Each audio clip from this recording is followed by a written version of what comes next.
Hello guys, blessed day and welcome again to my YouTube channel.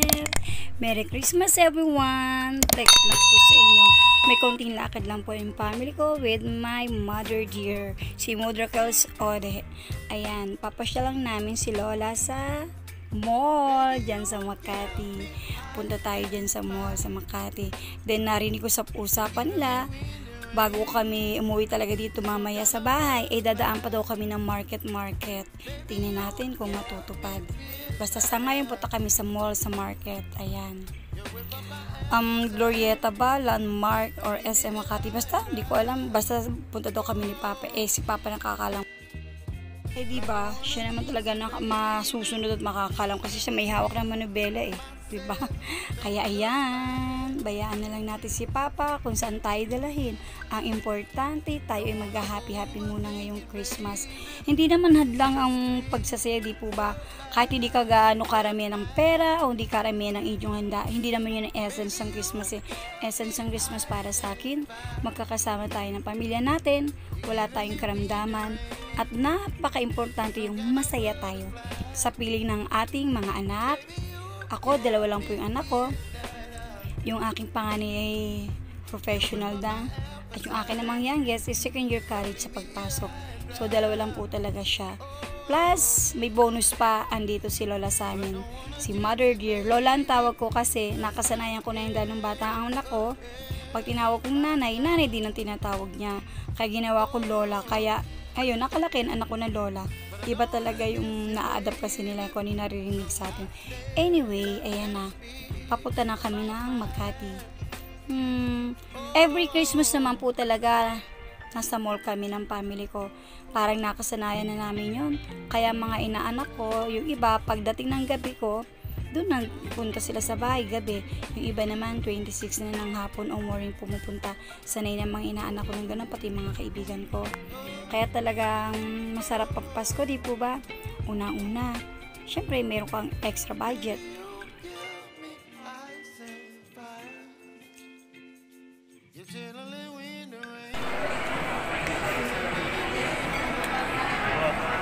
Paso ng Glorieta 3. Malayo pa? Yan lang. Malayo? Yan lang. Ay, ito pala dito. 3, 2, 1. Ano naka? Tara, pasyal muna tayo guys. Ipasyal natin si Lola. Dati, dalawa sila pinapasyal namin. Ngayon, isa na lang. Pero sabi nga, hindi rin naman magusto ni tatay kung malulungkot lang kami, di po ba? Kaya kahit masakit sa amin, magsaya pa rin kami dahil may nanay pa naman kami na nandito So, hindi pwedeng malungkot dahil lalong malulungkot ang nanay ko pag nakita niyang malungkot kami. Kaya dapat, maging masaya tayo.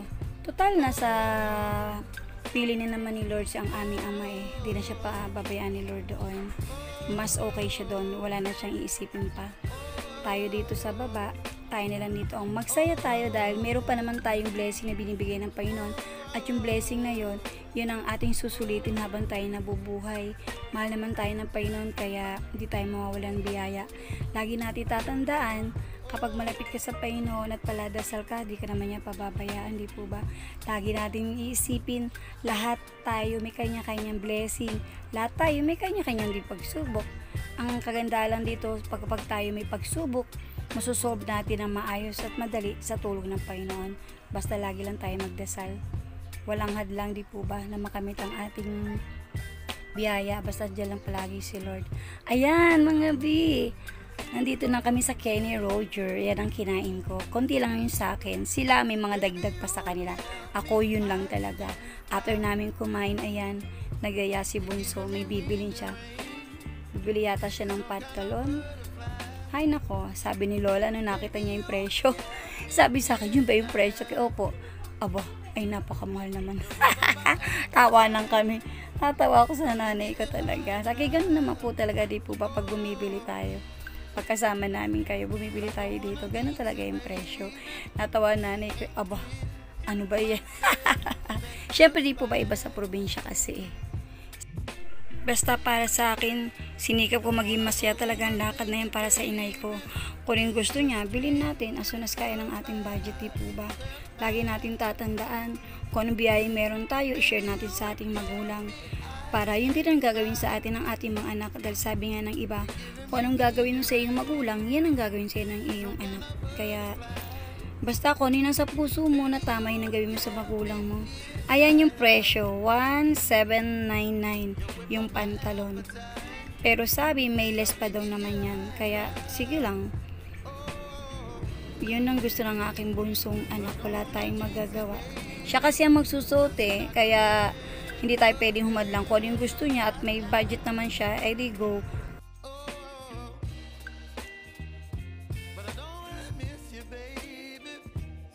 Lola, anong masasabi mo sa kinain mo kanina? Ayokong magdamit. Nakabidyo ka. Anong masasabi mo sa kinain mo kanina? Nasarapan ka ba? Masarap. Hindi ko magkauubos ng chicken. Masarap yung luto ng kay ni Rogers. No? Ano ka?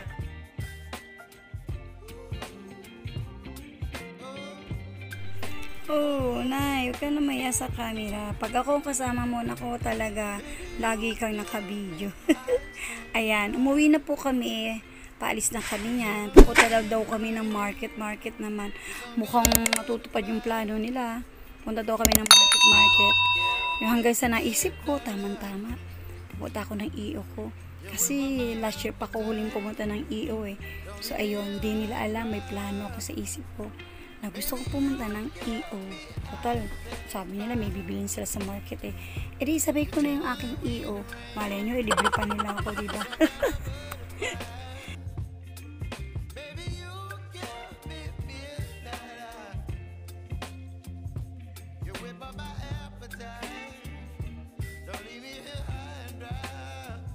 Ayan, minadali na natin. Andito na kami sa market. Nagpa-park na kami. Hi! Excited na ako. Parang ako pinansira. Kung makapag-excite ka naman dyan. Ayan, park muna tayo. Buti nila maganda yung panahon, hindi masyadong mainit. Diba? Kasi mahirap yung malamig sa sasakyan, mas mainit ka sa labas. Tapos malamig din naman sa mall. Diba? Masakit sa ulo yung ganun, yung mainit. Malamig. Ayan si Bossing. Siyang hari naman ni Bella eh.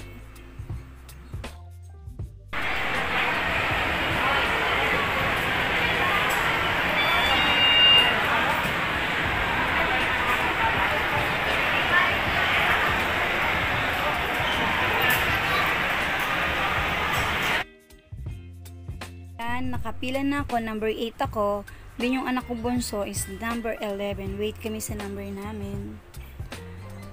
Wala lang, post lang.